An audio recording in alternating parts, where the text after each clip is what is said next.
Yeah, perp in the building.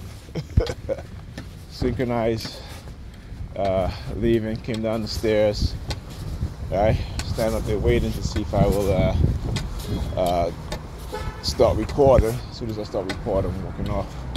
Then he starts to ride off on his bike. Yeah. I love it, man. These people, you know, they think that they're getting away with this shit. It's the more I keep proving that they're not. Who's that, Johnson? Hey, Johnson. I'm good.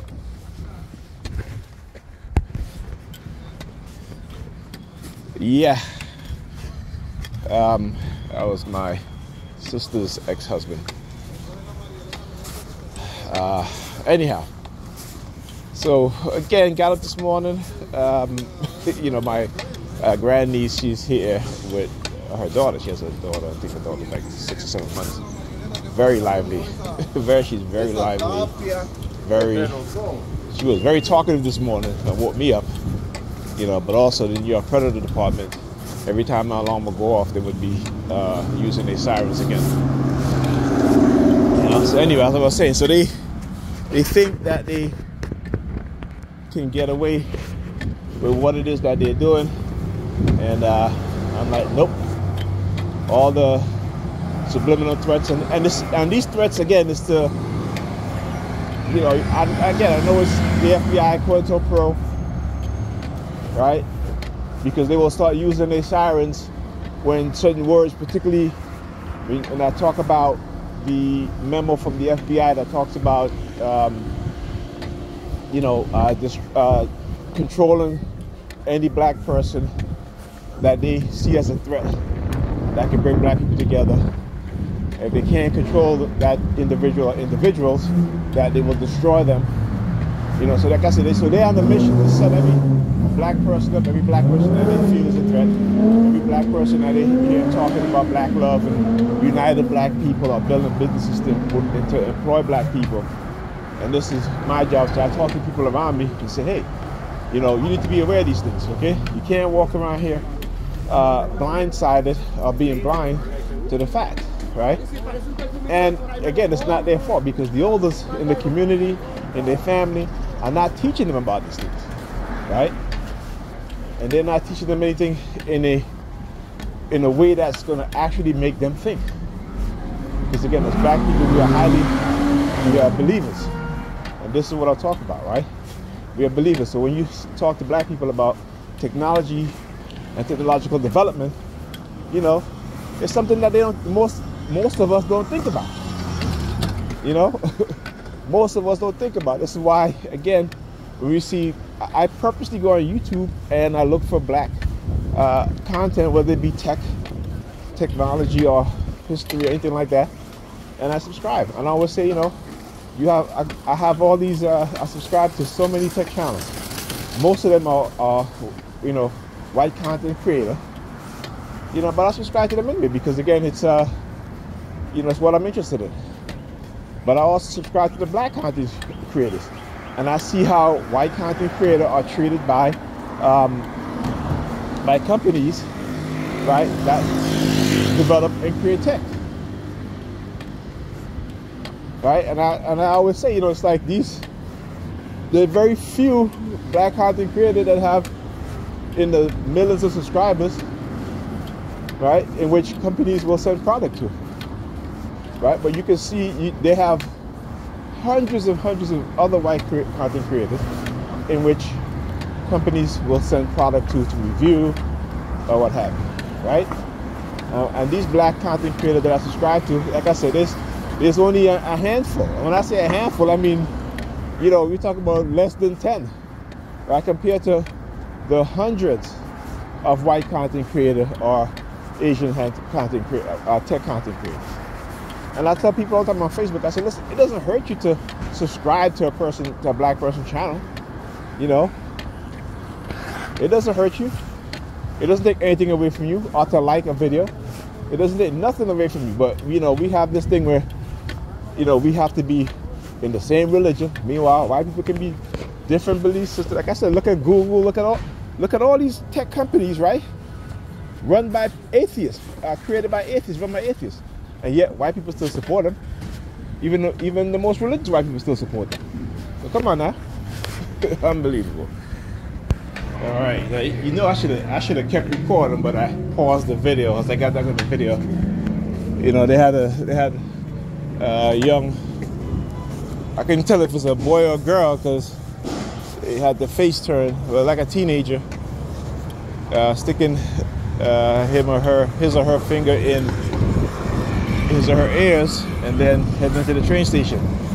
So again, like the New York Police Department love to send me subliminals about if I take the train, you know, that I'll be arrested. All this bullshit. Like, whatever. If I need to take the train, I take the train. Right? There's no need for me to take the train, I don't take it. Right? I took the train when I went to my son's school, right? Oh, which reminds me, I believe I have a meet. I forgot. Wow. What date it was? Supposed to have a meeting with I gotta look at my email. I don't know if it's this week coming up or if it passed. I can't, you know, but I'm gonna have to call them and do a reschedule. Anyhow, that's what they do. So look, speaking of the New York Predator Department, like I said, they always gotta roll by. They always gotta, you know what I'm saying? And believe me, that's not coincidence, okay? That is not coincidence. When they send their shells, or their snitches, this is what they're engaged in, okay? Anyhow, what was I saying? Yes, about the black people in tech. I always talk about this, like the skull and bones. All right, there you go. They do the skull and bone things. And look at the flag. Look at the flag. Right? The flag on the American flag on his sweater. All right. Yep. Like I say, black people engage in this sort of mindset. I'm not surprised because it's, you know, I was watching Bobby. He talks about, he's like, you know, black people are a group of people that, you know, we look African, but we have another people's mind. And he's absolutely right. Black people have another people's mind. That's why we don't support each other in a way that needs to. We think that supporting other groups of people as opposed to supporting our own, because they've built in our subconscious a distaste for seeing each other prosper, for seeing each other move up the social ladder, and particularly when most of us who move up the social ladder have that condition, are conditioned with that mindset to turn their backs on the rest of us, right? And these are built-in programming. Talk about, again, this is why I love, you know, technology and tech, and because understanding how you can program a computer, and like I said, the human mind is a computer. Okay, go on Google Intel new, well, it's not nothing new, but Intel upcoming platform will also be, look, oh, he thinks she's holding it up. I'm showing you guys all their tactics and all their tricks. All of it. Alright? Showing you guys all of their tactics and all of their tricks. Okay? So, again, don't worry. All this stress don't really bother me. I'm not scared by it. Alright? So, I'm not worried. They're worried. That's why they're doing what they do. Right? That's what cowards, racist cowards do, and that's what religious fanatics do, including the ones that look like me. I always talk about this. I say, you know, for black people being so religious and talking about Jesus this and Jesus that, right? They have no idea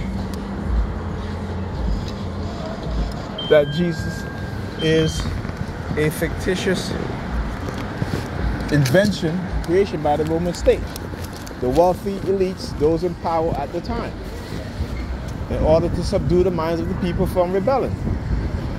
Right? And they send Paul, their infiltrator, to crush their rebellion and to